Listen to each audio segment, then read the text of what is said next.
The Last Judgment happened.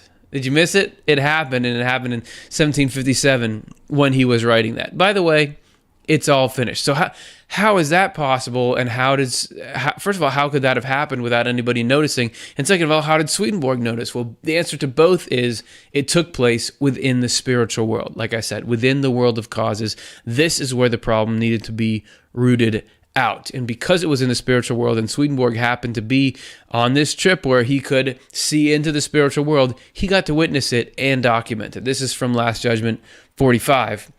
A last judgment takes place not in the physical world, but in the spiritual world, where everyone who has lived since the beginning of creation is together.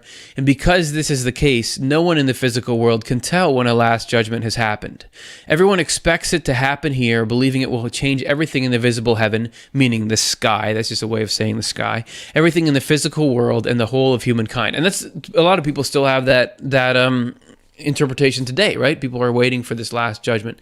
To prevent the people in the church who believe this from continuing to live in ignorance, to prevent people who think about the last judgment from having to wait for it forever, because it can be disappointing. Wake up again, we're not getting judged today, which will lead in time to an erosion of their trust in the things said in the literal meaning of the word about it, and therefore to prevent that many from losing their faith in the word, I have been allowed to see with my own eyes that the last judgment has already taken place. Isn't that a point sort of a mockery for the people that believe in the Bible? Everybody's saying the last judgment is going to happen, it's going to happen. They predict it, but it doesn't happen. He goes on, the evil have been cast, now he's describing what happened. The evil have been cast into various hells, the good have been raised into heaven, and in this way everything has been brought back into proper order, restoring the spiritual equilibrium between good and evil, between heaven and hell. I have been allowed to see from beginning to end how the last judgment took place, as well as how Babylon was destroyed. We'll get to what that means. How the people meant by the dragon were cast into the abyss. How a new heaven was formed and a new church established in the heavens, the church meant by the New Jerusalem. I have been allowed to see all these things with my own eyes, so that I could bear witness to them.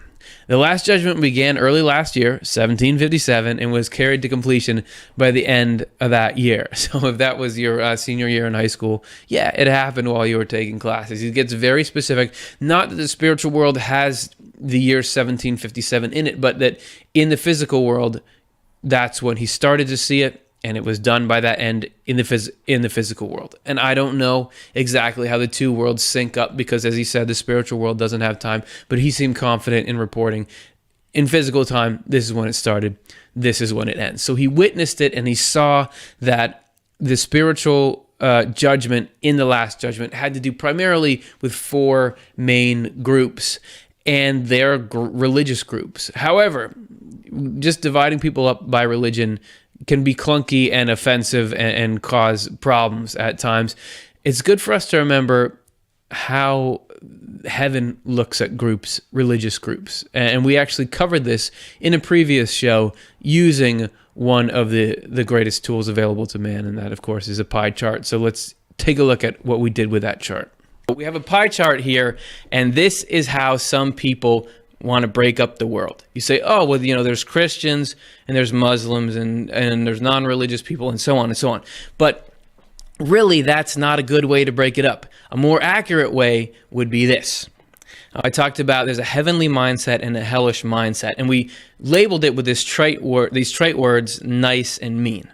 So I would argue, and the crux of the show is that you look at the left column, nice Christians, nice Muslims, nice non-religious people have more in common than nice Christians and mean Christians have in common. So if you break the world up like that, into the heavenly mindset within all these different groups and the hellish mindset within all these different groups, then you start to get a more accurate dividing line. I was just trying to make that transition as smooth for you as possible. Do you understand? We're not talking about taking whole groups of people and making moral judgments on them. There are within all groups, as we all know if we've interacted with those groups or belong to those groups ourselves, there are the good and the bad within it. This last judgment was all about the bad that was afflicting these various groups, and specifically the major religious groupings that have sprung up since Jesus had been born into the world. Because as we saw earlier, there have been previous last judgments that dealt with that stuff, but not since the time of Jesus. So it was everything that happened since that judgment when Jesus was in the world. So that's what we're looking at, getting the evil out of these groups that have formed and were clogging up the spiritual world. And that was done through two methods, which were assessment and judgment. Assessment being people's true character revealed, separating the good from the evil. Judgment in being the consequences of people's true character. And that's a good way to put it, because in Swedenborgian terms, it's not that God is handing out punishments. It's that if you are involved, evil holds within it its own punishment, Swedenborg says. That if you are involved in evil, there are these side effects, and judgment is just really clearing things out. So, we all just start to gravitate toward what we truly love rather than kind of faking things around and causing problems for everyone. It's just a clearing out, getting everybody really where they need to be, and even for evil people where they will ultimately be happiest and safest and all those kinds of things.